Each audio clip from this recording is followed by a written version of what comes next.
Ralia Marie Cortinas.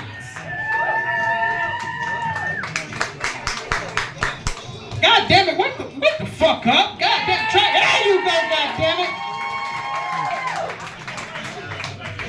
To our teacher comedian, I'm going to cheat a bit. I have my notes up here.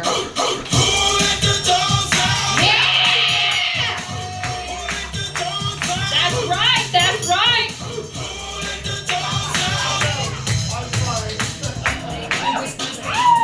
Y'all about to get a different kind of show up here. All right. Hello, Big Springs, Texas!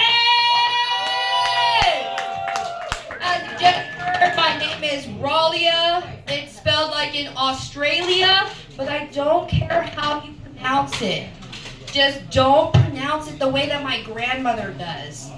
She pronounces it perita. For you non-Spanish speakers in the room, basically, my grandmother has been calling me a little bitch my entire life. Do you have any dog people in the room? Any dog people? Yeah, that's right. Any of you dog people have any of those tippy tappers? They like to dance, they get all excited. You got a tippy tapper? You got a tippy tapper? What kind of dog do you have? Oh, she's a chug. A Chihuahua pug. Oh my gosh. For some reason I want that. Well, I had a tippy tapper of my own. She was a little Chihuahua. She'd go around, she'd get all excited, she'd tippy tap her legs all like this. And my partner thought it was so cute. So he would start dancing with her and they're tippy tapping together. I'm like, dude, she's saying fuck you in Morse code. I really miss my little tippy tap dancer. She was the only dog that I could lay on the couch with and would not fart. Oh.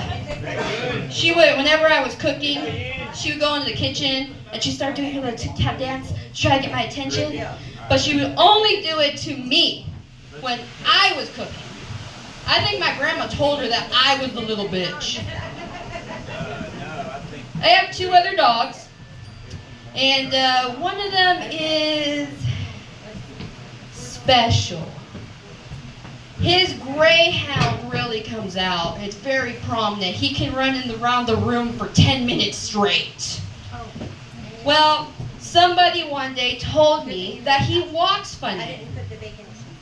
And I was like, excuse me? We found him in a Walmart parking lot, not a Target parking lot. Back off. Well, Walmart dog the other day decided to eat a battery.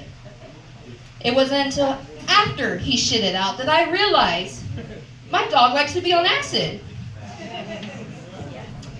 My other dog is this little brown buff dog.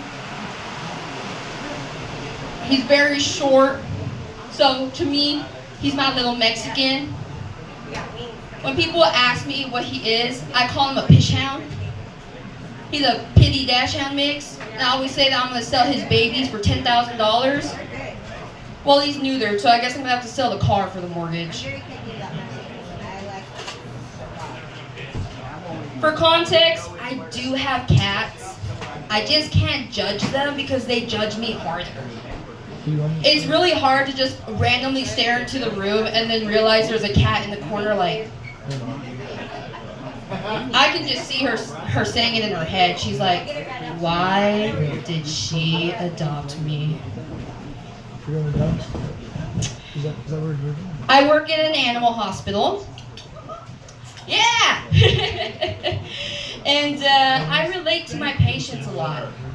I will eat anything that's covered in cheese. I hate nail trims. And I also have something itchy and round in my butthole. But for them, it's anal glands. For me, it's a hemorrhoid.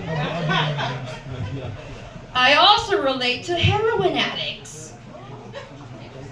Because I also get excited when I hit the vein. It's all part of working with bitches. So my partner and I, we got on the topic of abortions the other day.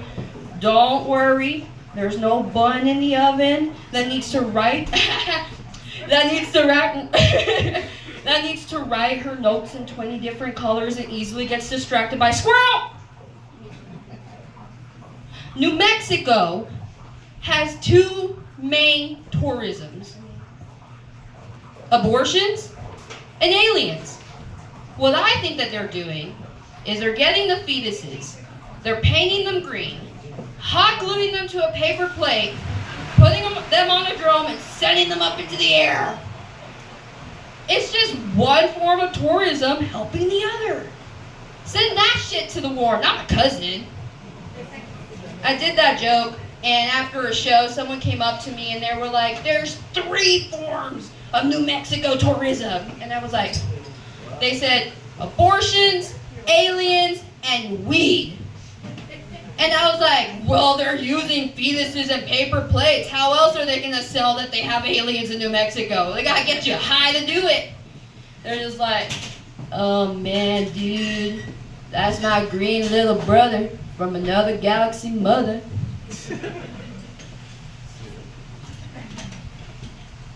So, something I like to do a lot when I travel is I go thrift shopping. Anybody else do thrift shopping?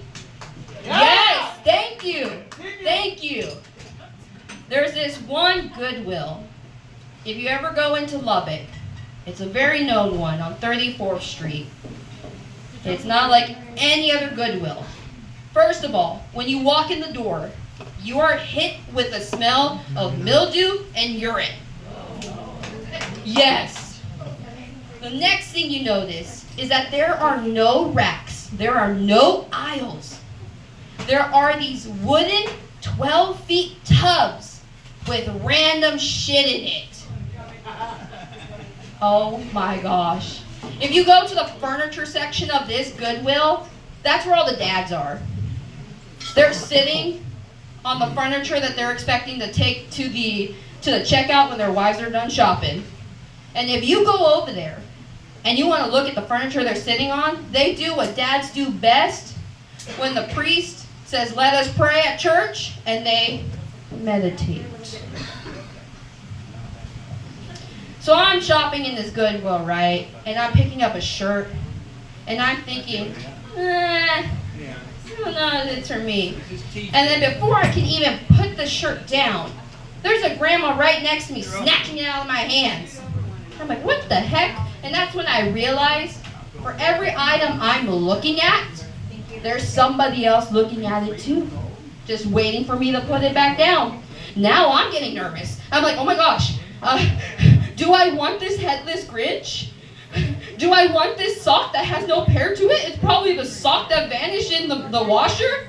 Do I want this Rosa's Cafe cap? I don't even work there. And then out of nowhere, I just hear, and I turn, and they have brought 2 brand new tubs into the Goodwill.